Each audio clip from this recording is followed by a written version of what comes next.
Bismillahirrahmanirrahim. Assalamualaikum warahmatullahi wabarakatuh. Salam jumpa kembali dengan channel Dunia Fana News. Kali ini admin Dunia Fana News ingin memberitakan tentang kisah seorang menteri Malaysia yang didenda oleh Kementerian Kesehatan Malaysia, namun dendanya sangatlah minim, tidak sesuai dengan denda yang dikenakan oleh orang biasa yang jauh lebih besar, dan hal itu telah diprotes oleh warganet Malaysia.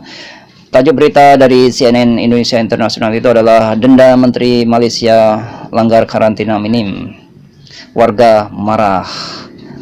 Warganet Malaysia mengkritik keputusan Kementerian Kesehatan yang menjatuhkan nilai denda yang dianggap minim kepada Menteri Industri dan Komoditas Perkebunan Khairuddin Aman Razali karena melanggar aturan karantina COVID-19. Warganet mengecam karena nilai denda yang dijatuhkan kepada Razali sangatlah kecil, yakni hanya sebesar Rp1.000 Malaysia atau sekitar 3,5 juta rupiah. Denda itu dinilai jauh lebih kecil daripada hukuman yang dijatuhkan kepada warga lain yang melakukan pelanggaran serupa. Wah, ini bagus ya Malaysia. Meskipun telah menjatuhkan denda kepada seorang menteri, namun tetap diprotes oleh warganet Malaysia yang sangat kritis karena dianggap dendanya itu tidak memenuhi rasa keadilan masyarakat. Denda yang dijatuhkan karena Razali melanggar aturan mengisolasi diri setelah melakukan perjalanan dari Turki. Dia melakukan perjalanan pada tanggal 7 Juli dan 5 hari kemudian dia menghadiri sidang parlemen. Dalam sebuah pernyataannya, Kementerian Kesehatan Malaysia menyatakan Razali telah didenda pada 2 pekan yang lalu. Selanjutnya, berita ini menyatakan bahwa keputusan denda tersebut menuai reaksi miring dari warganet. Di Twitter dan Facebook, warganet mengatakan Kementerian Kesehatan telah meninggalkan pertanyaan penting yang belum terjawab, termasuk apakah anggota keluarga Razali yang bepergian bersamanya ke Turki juga didenda. Sementara warga net lainnya membandingkan nilai denda yang diterima Razali dengan denda lebih tinggi yang dibebankan kepada warga Malaysia yang melakukan pelanggaran serupa baru-baru ini. Awal bulan ini, seorang lansia Malaysia didenda Rp8.000 Malaysia atau sekitar 28,2 juta rupiah. Wah, besar sekali ya dendanya untuk warga biasa ini. Makanya warganet sangat marah memprotes ketidakadilan tersebut. Dan lalu dipenjara sehari karena melanggar perintah karantina. Wah, pantasan saja ini warganet Malaysia marah karena ada ketimpangan dalam menerapkan denda.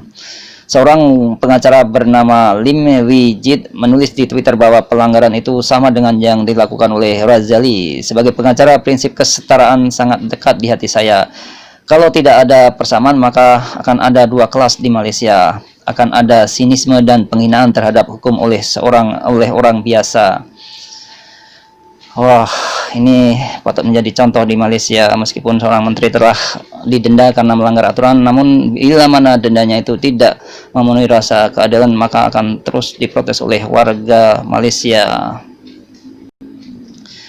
Dan selanjutnya, berita dari CNN Internasional Indonesia ini mengatakan bahwa pekan ini para pejabat mengatakan bahwa kasus Razali sedang diselidiki. Pemerintah dituduh berlarut-larut dalam menangani masalah ini dengan harapan pelanggarannya akan tertutup oleh masalah lainnya. Secara terpisah, media lokal mengutip pernyataan permintaan maaf Razali atas kesalahannya.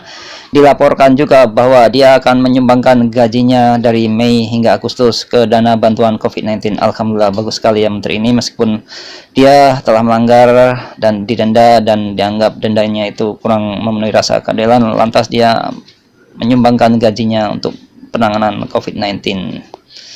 Dan selanjutnya, Razali juga membantah bahwa dia telah melanggar hukum. Sebaliknya, dia mengatakan bahwa dia diizinkan masuk ke Istana Raja Malaysia Sultan Abdullah Sultan Ahmad Shah pada pekan lalu, yang mengindikasikan bahwa dia telah dites negatif COVID-19. Dan demikian informasi yang bisa kami sampaikan kali ini. Semoga bermanfaat. Terima kasih atas perhatian Anda semuanya. Wassalamualaikum warahmatullahi wabarakatuh.